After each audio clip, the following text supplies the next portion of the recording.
Pues estamos en 1 de Juan, capítulo 4, versículos 1 al 6. Invito a todos a seguir en tus Biblias. Voy a leer en la versión de Jelian, lo llamo, porque Jelian tiene la nueva traducción viviente, es especial, quizás otros. Normalmente siempre lo hago en la Biblia de las Américas, pero hoy voy a hacerlo en lo de esta traducción. Es más dinámica, no es tan literal, no sigue el texto, el griego, pero entonces, pero antes de leerlo vamos a dar gracias a Dios y orar una vez más. Señor, guíanos hoy. Sabemos que tu Espíritu es el que da alumbramiento y luz para entender bien lo que está diciendo tu palabra. Guíanos hoy para tu gloria y tu honra en el nombre de Jesucristo. Amén. Pues muy bien, queridos amigos, dice Juan, allí está en capítulo 4, versículo 1. No les creen a todos los que afirman hablar de parte del Espíritu. Pónganlos a prueba para averiguar si el Espíritu que tienen realmente proviene de Dios, porque hay muchos falsos profetas en el mundo, en aquel entonces y ahora también. Esta es la manera en que sabremos si tienen o no el Espíritu de Dios. Si una persona afirma ser profeta, reconoce que Jesucristo vino en un cuerpo humano, esa persona tiene el Espíritu de Dios. Pero si niegan la encarnación, como vamos a leer ahora mismo, pues no.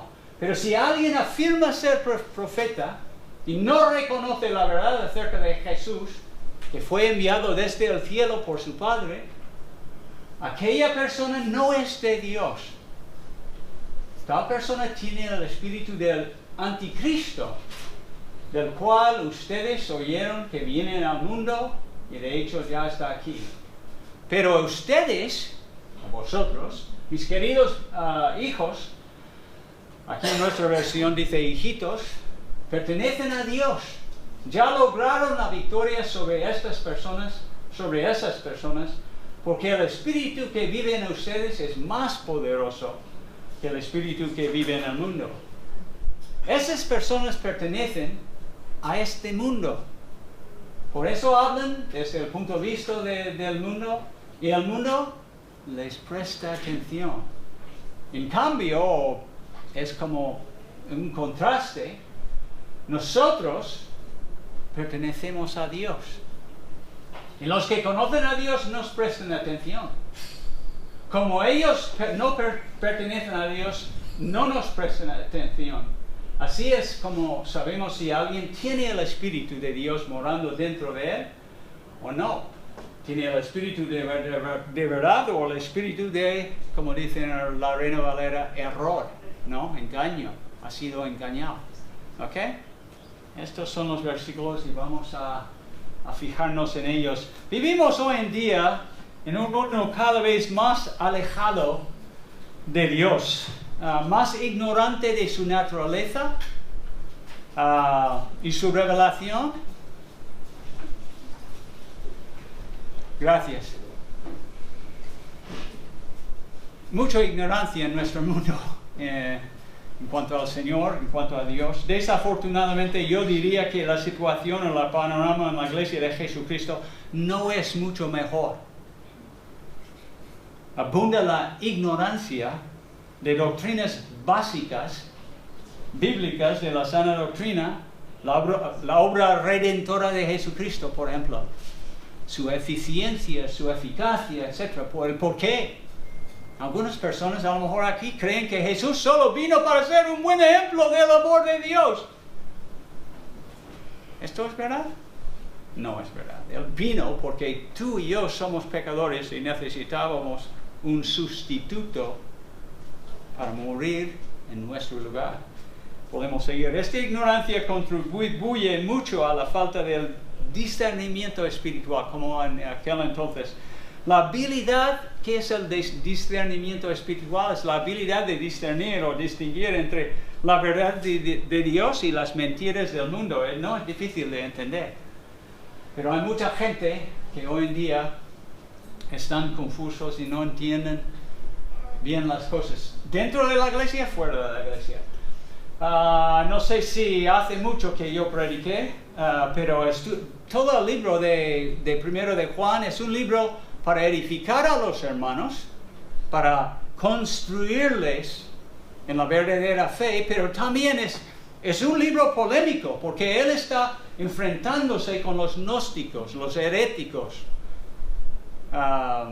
los anticristos. Entonces, hay muchos conflictos en Primero de Juan. Y todos estos conflictos nos ayudan a discernir quién es hijo de Dios y quién no es hijo de Dios. Entra alguien aquí y dice, alabado sea el Señor.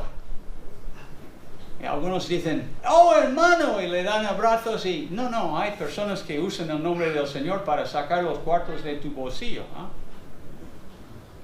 ¿Saben el lenguaje? No, Antonio, en tu país. Ya, en mi país también. Okay. Entonces tenemos que discernir quién es quién. Y el Biblia, o esta carta, la primera carta de Juan, escrita a sus lectores, habla de varios conflictos. Conflictos entre la verdad y la falsedad. El conflicto entre los hijos de Dios y los hijos del diablo. Hemos hablado de todo esto hace meses ahora. El conflicto entre el amor y el aborrecimiento. Tenemos que amar. Nosotros somos los que amamos. No estamos de acuerdo con muchas cosas que suceden en el mundo hoy en día. Me da asco algunas cosas. Pero nuestro primer paso, y lo digo más a mí que a vosotros, es amar. ¿No, Daniel? Eso, amar. Buscar el bienestar de la otra persona, aunque no estamos de acuerdo. Tenemos otro punto de vista.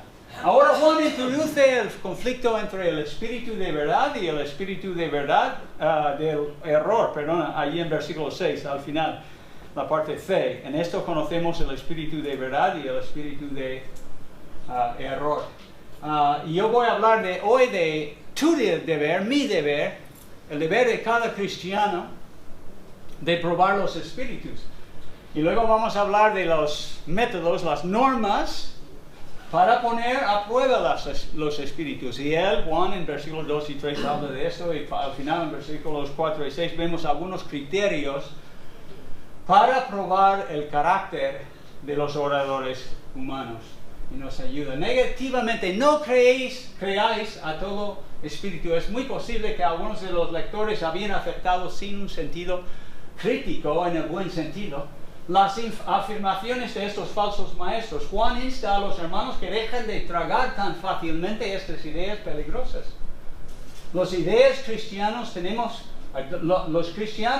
que estar de guardia para discernir la veracidad de cualquier mensaje, el mío, el de Miguel Ángel o de alguien en la radio, ¿ok?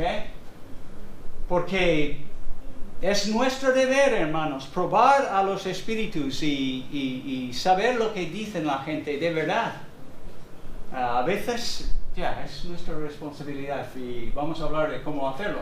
Los creyentes tenemos que aprender a ejercer más discernimiento de espiritual. ¿Qué dice en 1 a los Corintios 2:16? Pablo termina su argumento allí diciendo, nosotros tenemos la mente de Cristo, ¿ok? Gente como nosotros, qué bendición. Por medio del Espíritu de Dios, por medio de la revelación, realmente está hablando la inspiración, la revelación de las Escrituras de ahí en 1 de Corintios, Él nos ha revelado las verdades, ¿ok? Como dice en Deuteronomio 29, algunas cosas Dios guarda para sí mismo, pero las otras cosas están expuestas para todos. Y tenemos que creer por medio del Espíritu de Dios que tenemos la mente de Cristo.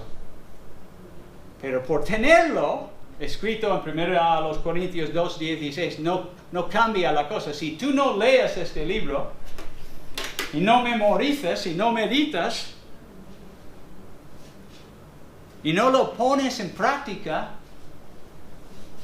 es muy difícil que tienes la mente de Cristo. No. La realidad de espíritus engañosos fue bien conocido en el mundo pagano de aquel entonces. Sí, era súper archiconocido. Los espíritus hablaban por medio de los seres humanos usándolos como portavoz para proclamar falsedades, enseñanzas que no heréticas. Eso es lo que hacían. Y hoy en día también sigue ocurriendo. Recuerdes que en 1 a los Corintios 12:10, cuando Pablo empieza a hablar de los dones del Espíritu, uno de los dones allí es discernimiento de espíritus. Porque era un problema en el año 55, 57, cuando fue escrito la carta de Corintios. Entonces, había varias personas profetizando, dando mensajes. Entonces, uno de los dones que Dios dio a la iglesia, yo creo que solamente para el primer siglo, en este sentido de discernir o distinguir o juzgar la revelación de Dios, es el discernimiento de espíritus. ¿Okay? Y luego vemos, y tú puedes mirarlo si quieres conmigo, en 1 a los Tesalonicenses, capítulo 5, hablando del mismo tema, porque siempre en Tesalónica era un problema, en Corinto era un problema, pero dice esto Pablo, versículo 19, no apaguéis el espíritu. Algunos estaban diciendo, Juan, cállate, no puedes hablar. No, eso no. No apaguéis al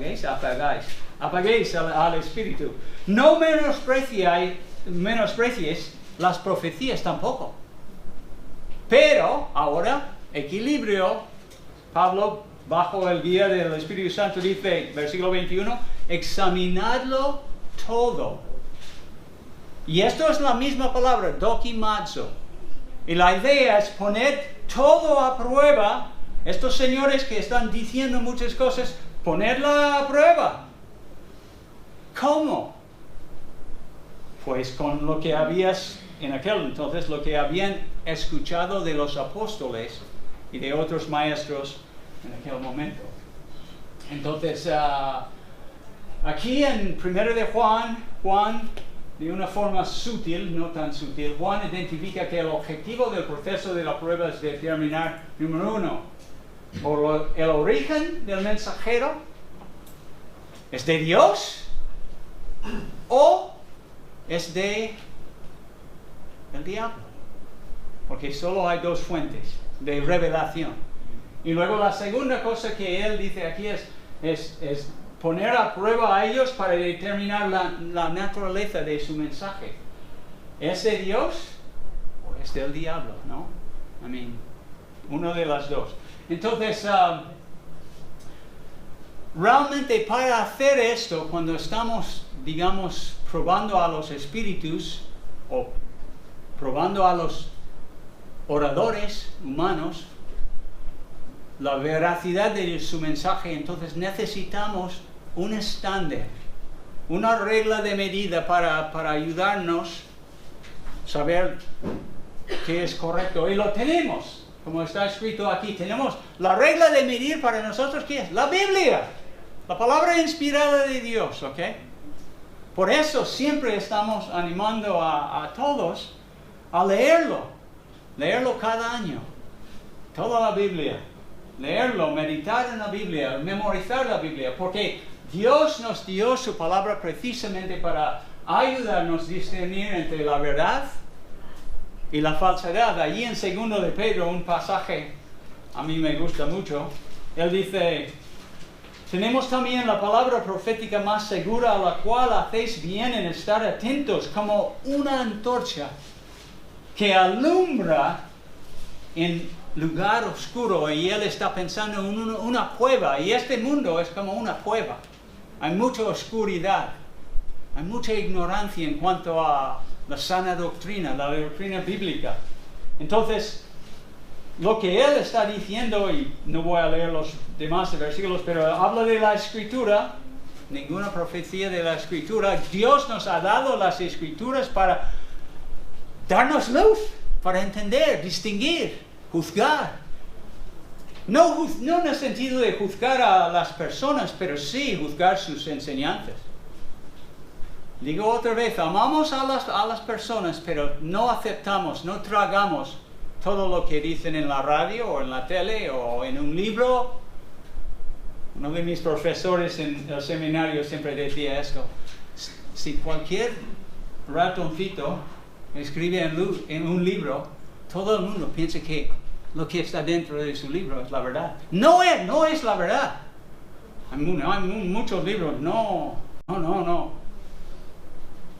Compartiendo ideas totalmente en contra de la palabra de Dios. Entonces tenemos que aprender discernimiento del Señor. En el Antiguo Testamento, y no tenemos tiempo y no vamos a ir a Deuteronomio, pero tienes tres maneras de probar si realmente la profecía era de Dios o era de otra fuente. Era de un mentiroso profeta.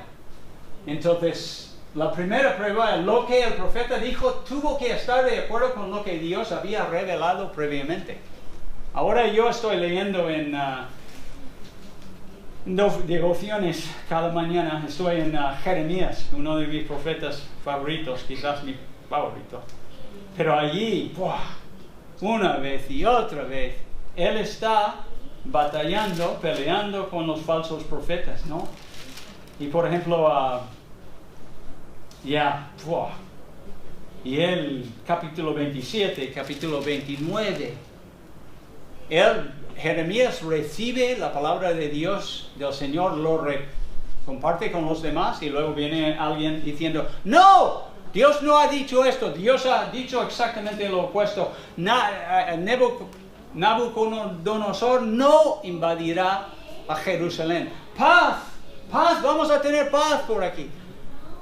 Y luego Jeremías, muy deprimido y desanimado, decía, pues no, ojalá que yo pudiera decir como este falso profeta que iba a ser así, pero no. Y al final sabemos la historia de Jeremías y de Isaías y de todos los profetas y de los hijos de Israel, que había 3 deportaciones en 605, en 596 y luego en 586 a.C. Entonces sí, Jeremías era un profeta verdadero. Entonces, lo que él dijo estaba de acuerdo con lo que Dios había revelado a él previamente y a otros profetas. Y además, el profeta tuvo que hablar en el nombre del Señor y él lo hacía. El Señor dice, Jehová dice, Yahvé dice. ¿Okay? Y eso es muy importante.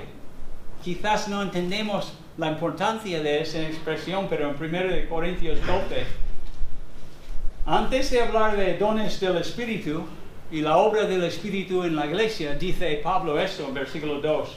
Sabéis que cuando erais gentiles, se os extraviaba levantándoos como se os llevaba a los ídolos mudos. Y luego suelta con esto. Por tanto, os hago saber que nadie que hable por el Espíritu de Dios llama anatema a Jesús. Maldice el nombre de Jesús. Y nadie puede llamar a Jesús, tampoco en el otro lado, nadie puede reconocer a Jesús y llamarle Señor, sino por el Espíritu. Sino por el Espíritu Santo. Son verdades espirituales y uno necesita discernimiento espiritual para decir las cosas así. Y al final el profeta, la gran prueba de todos los profetas, o los que hablan de cosas en el futuro, es si cumple su profecía. En el Nuevo Testamento vemos casi la misma cosa. ¿Okay? Dios nos ha indicado por medio de sus varias citas, como en Juan 5:39, Jesús decía esto a sus adversarios, los fariseos y saduceos y todo esto. Él decía esto, escudriñar las escrituras porque a vosotros os parece que en ellas tenéis la vida eterna. ¿Verdad? Sí, sí, sí. Eso es lo que queremos. Y ellos son las que dan testimonio de mí. Todo este libro habla de Jesucristo desde el principio hasta el final. Está hablando de Jesús. ¿Ok? En el principio Dios creó los cielos y la tierra. Jesucristo. Hebreos 1. ¿Quién creó todo esto? Colosenses 1:16. Jesús. Entonces, desde el principio, pero Él sigue diciendo, y no queréis venir a mí para que tengáis vida. Entonces, siempre es las Escrituras, escudriñar las Escrituras, el Antiguo Testamento, obviamente en este pasaje. Y luego en 2 de Timoteo, todo Escritura es inspirada por Dios y útil, y etcétera, etcétera. Y luego hemos leído 2 de Pedro y luego otros. Entonces, lo que quiero decir en el Antiguo Testamento, tanto en el Antiguo Testamento como en el Nuevo Testamento, Dios nos ha indicado que para probar los mensajes de los espíritus que inspiran a los oradores, tenemos que usar la espada del Espíritu, ¿ok? La Biblia, y entenderlo bien. Y esto es lo que estoy animando a todos aquí hoy, es si no tienes una Biblia, pues tenemos Biblias gratuitas aquí, ¿eh? Alguien nos ha dado una caja. Entonces, hoy te regalaré una Biblia. Si no tienes, pero tienes que leer la Biblia. O vas a ser ignorante y no vas a tener discernimiento espiritual. Las normas para poner a prueba a los espíritus, Juan declara el test fundamental es: ¿qué dicen acerca de Jesucristo? ¿Se ha encarnado como el Hijo de Dios o no? Y eso es muy importante. No sé en qué pasaje lo he puesto, pero Jesús existía antes del mundo. Él decía allí en Juan capítulo 8, antes que Abraham fuese, yo soy, ego en mí, yo soy. Y inmediatamente cogieron piedras para apedrearle. Y luego más adelante también, en capítulo 10, él decía esto, decía, yo y el Padre, uno somos. Okay, dando a entender a la gente de aquella época que Él era el Hijo de Dios encarnado, enviado desde el cielo. Y vemos aquí la evidencia para discernir completo todo espíritu que confiesa una vez y otra vez que Jesucristo ha venido en la carne es de Dios. ¿Y cómo se llama esto? Cuando Jesús vino en la carne, ¿es Dios o es hombre? ¿O es Dios solamente hasta cierto momento en su ministerio y luego cambia a ser hombre? Como los musulmanes creen. Ellos creen que cuando Jesucristo estaba en la cruz, justo antes de morir, el Cristo, el ungido de Dios, salió de él y era Jesús de Nazaret muriéndose allí. No creemos esto. ¿Qué quiere decir que Jesucristo ha venido a la carne? Es la confesión decisiva. Tiene que ver con la encarnación del Hijo de Dios en el cuerpo de Jesús de Nazaret. El Maestro, guiado por el Espíritu de Dios, siempre afirmará la deidad de Jesucristo 100% y su humanidad 100%. Cualquier otra creencia es herética, no es ortodoxo, no va conforme a las Escrituras. Eso lo llamamos, no tienes que saberlo, tampoco es súper importante, pero sí explica lo que creemos a lo largo de los siglos. Se llama la unión hipostática, ¿no? La unión hipostática es el término usado para describir cómo Dios, el Hijo, Jesucristo, tomó una naturaleza humana permaneciendo al mismo tiempo como Dios. Jesús siempre ha sido Dios. Acaba de citar estos dos versículos. Pero en la encarnación Jesús tomó forma de un ser humano.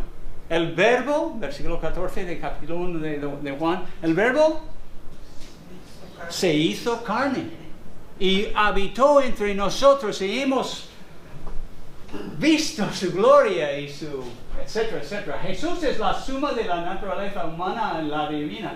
Es el Dios hombre. Esta es la unión hipostática. Jesucristo, una persona, totalmente Dios y totalmente hombre. Y creemos, por eso creemos en hasta la eternidad, aunque Jesús es Dios, siempre va a ser el Dios hombre. Y va a tener, o quizás es algo que Dios no nos ha revelado todavía, va a tener los agujeros y todo, como después de su resurrección. Entonces, las normas para poner a prueba la evidencia para discernir el espíritu de Anticristo repudia directamente a Jesús de Nazaret, la persona histórica, y esto es lo que repudian, que imposible que Dios que creó el mundo y los cielos y la tierra y todo, podría haber encarnado en la forma de un hombre. Él no confiesa que Jesucristo ha venido en la carne y consecuentemente no es de Dios. Algo muy importante de recordar, y esto es, no sé si has contemplado alguna vez, pero hablando de la encarnación, la mayoría de las religiones en el mundo, tú puedes imaginar una escalera contra la pared y la persona haciendo esto, intentando subir, haciendo buenas obras, cortando su pelo en alguna forma, vistiéndose de ropa, cierto tipo de ropa, como los de asiática o, no sé, India, los hindúes, ¿no? O de Nepal o de Tibet. Piénsalo bien. El cristianismo es el único, digamos, religión, no me gusta usarlo, pero es una religión, sí, donde Dios, en vez de que el hombre moviéndose hacia Dios, intentando acercarse a Dios, el cristianismo es lo opuesto. Dios, en su gran amor, envió a su Hijo hacia abajo, donde estamos nosotros, las hormigas, para darnos vida eterna. Por la gracia. No hay nada que podemos ofrecer a Dios. Ni buenas obras, ni dinero, ni nada para ganar la vida eterna. Es como en Hechos 16. Cree en el Señor Jesucristo y serás salvo. ¿Ok? Y eso es la gran diferencia, como dice aquí. Pero hubo una encarnación, Dios moviéndose hacia el hombre. Debido a este movimiento de Dios hacia el hombre, el cristianismo es en realidad el acercamiento de Dios al hombre. Cristo es el resplandor de su gloria y la expresión exacta de su naturaleza, dice en Hebreos 1. La encarnación es lo que distingue el cristianismo de todos los demás sistemas religiosos. Sin duda. No. Todos los demás, tú tienes que hacer cosas. Si quieres estar con los testigos de Jehová, quizás hay un testigo de Jehová aquí hoy. Si quieres formar parte del 144,000 que van a estar en la presencia de Dios, tienes que hacer cosas. Cada sábado tienes que testificar, etcétera, etcétera. Pero en el cristianismo es Dios en su gran amor enviando a su Hijo hacia nosotros para que no perdiéramos, ¿ok?, en el infierno. Porque de tal manera amó Dios al mundo que ha dado a su Hijo unigénito para que todo aquel que en Él cree no se pierda, mas tenga vida eterna. ¿Ok? Y no es difícil de entender. Sí, la gente prefiere jactarse cosas así. Los criterios para...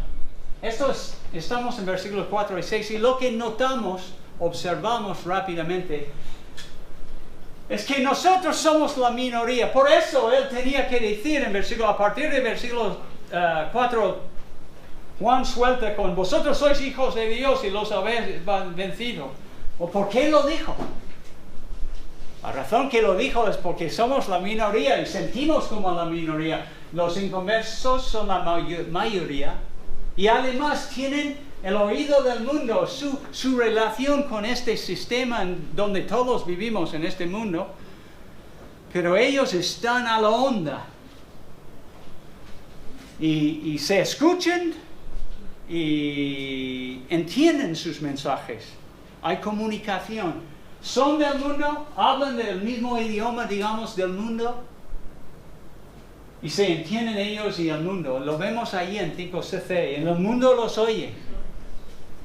Cuando nosotros hablamos de Jesucristo o hablamos verdades claras de la Biblia sobre muchos temas candentes como la homosexualidad, como el matrimonio, como la educación, yo puedo hablar mucho sobre estos temas, pues el mundo no me oye.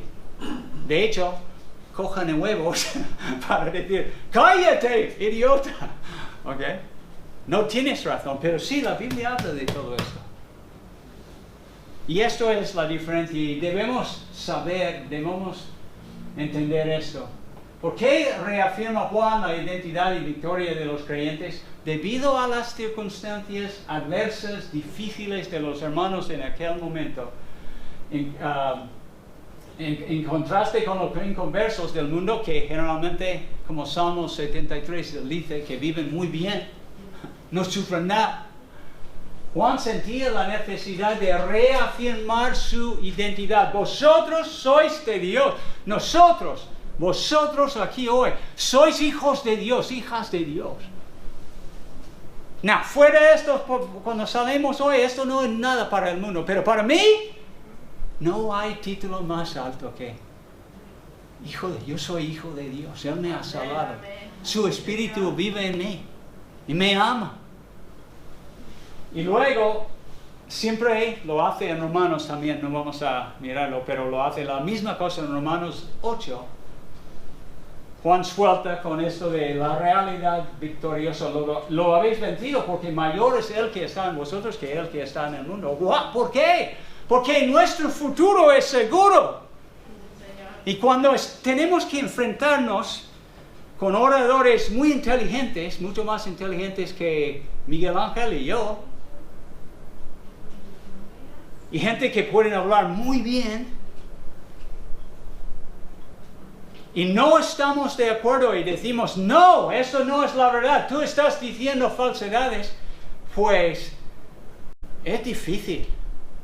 Por eso tenemos que recordar quiénes somos, quién es nuestro Padre. Dios. Jesucristo es nuestro Salvador, nuestro Redentor. El Espíritu Santo es el que mora en nosotros y nos da el poder para obedecerle. Esto es quiénes somos nosotros. Y luego, ¿qué es nuestro futuro? Pues estamos en los cielos regocijándonos en la presencia del Señor, básicamente. Hay mucho más que puede decir, pero eso era en Romanos. La misma cosa en Romanos 8. Sois más que vencedores en aquel que... eso. Pero la misma cosa. A veces como seguidores de Jesucristo, nuestras circunstancias nos llenan de muchas cosas. Tampoco vamos a ver esto. ¿Dónde van a atacarte hoy en día? Satanás es muy astuto. Yo diría algunas de las áreas o cosas que él número 1, siempre va contra Cristo. Por eso, aquí en capítulo 2, versículo 20 y versículo 18 y el versículo 22, anticristo. Y aquí en 1 de Juan 4:3, anticristo, el espíritu de anticristo.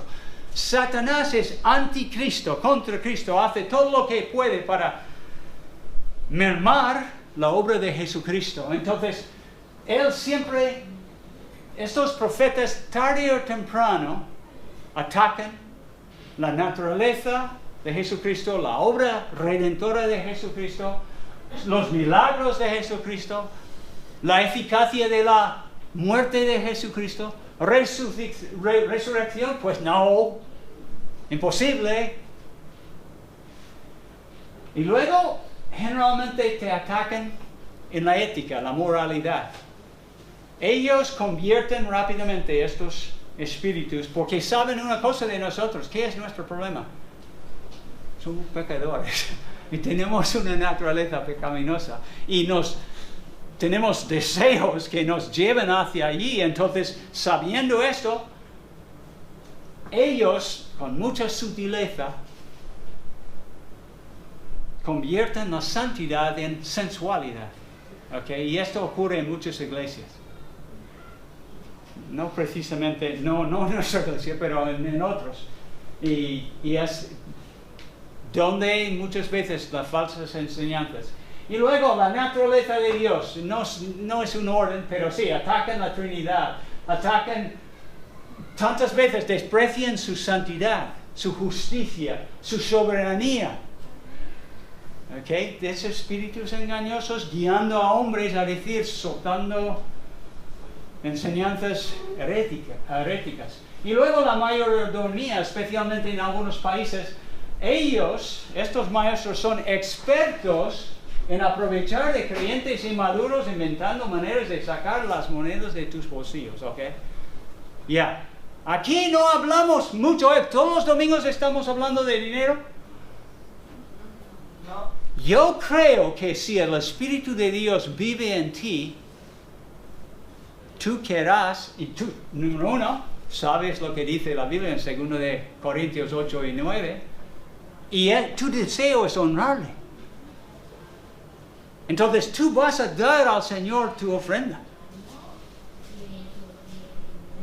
Esto es bíblicamente cómo funciona. De vez en cuando sí tenemos que hablar de dinero, pero generalmente esto es bíblico.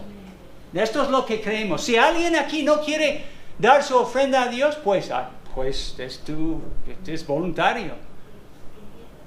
Pero es una gran bendición y un privilegio participar en la ofrenda. A menudo nuestra gran necesidad es repasar otra vez, digamos, nuestro contrato con Dios. ¿Quiénes somos? Somos hijos de Dios. ¿Quién vive en nosotros? El Espíritu Santo. ¿Quién nos ha salvado? ¿Quién nos ha redimido nuestra alma? Jesucristo. ¿Cuál es nuestro futuro? Pues vamos a estar con Dios, como dice en Apocalipsis, para siempre y siempre y siempre. No, en la canción. A mí me gusta la canción. ¿Qué hacemos nosotros? ¿Analizamos el mensaje que escuchamos en la radio o el televisor? ¿O somos ingenuos? Tragamos cualquier mensaje dicho por, no sé, ¿quiénes los protagonistas en la radio aquí? ¿Herrera? ¿Es uno de ellos? Ya, ok. Como si fuese el apóstol Pablo. O hay uno, Pozo, no recuerdo todos los nombres del Pozo, pero no, tenemos que ejercer el discernimiento espiritual. Sacamos nuestras Biblias para contrastar el mensaje comunicado con la palabra de Dios. Esto es del tipo de cristiano que Dios quiere. Y yo y Miguel Ángel queremos animaros, exhortaros a ser así, a usar vuestras Biblias. Jóvenes también, hay muchos jóvenes aquí. Esto no es cosa de los padres. Si eres creyente, Dios quiere que tú empieces a conocerle por medio de su palabra y conocer su voluntad. Y no quedarse en la ignorancia, no sabiendo, ¿ok? Para evitar los engaños de los falsos profetas tienes que estar llenos del Espíritu Santo, la unción del Espíritu, estudiar la palabra de Dios y al final asistir, yo diría, fielmente tu iglesia para aprender la sana doctrina enseñada por el pastor Miguel Ángel, ¿ok? Entonces, ojalá que tuviéramos tiempo para un coloquio, pero no tenemos hoy. Oremos. Padre Celestial, te damos gracias, Señor, por la obra de tu Espíritu en nuestros corazones. Primero, por la obra del Espíritu en darnos la palabra de Dios, de llevar hombres como Pedro, como Pablo, como Marcos, como Santiago, por medio de tu poder, para escribir tu palabra para nosotros. Y luego, Señor, gracias que tú vives en nosotros, Espíritu Santo, y nos vas dando luz cada vez que nosotros entregamos al proceso de escuchar tu voz, de mirar tu palabra, de orar a ti pidiendo luz y guía, Señor. Te damos gracias por el privilegio de ser hijos de Dios, Señor. No tenemos que ser ignorantes. Podemos estudiar tu palabra y cada vez, como David decía en los Salmos, ser más sabios que nuestros maestros. Ayúdanos, Señor, para tu gloria, para tu honra, para el avance de tu obra aquí en Alcalá y la salvación de muchas más personas. Ayúdanos a ser este tipo de creyente. Te lo pedimos en el nombre de Cristo.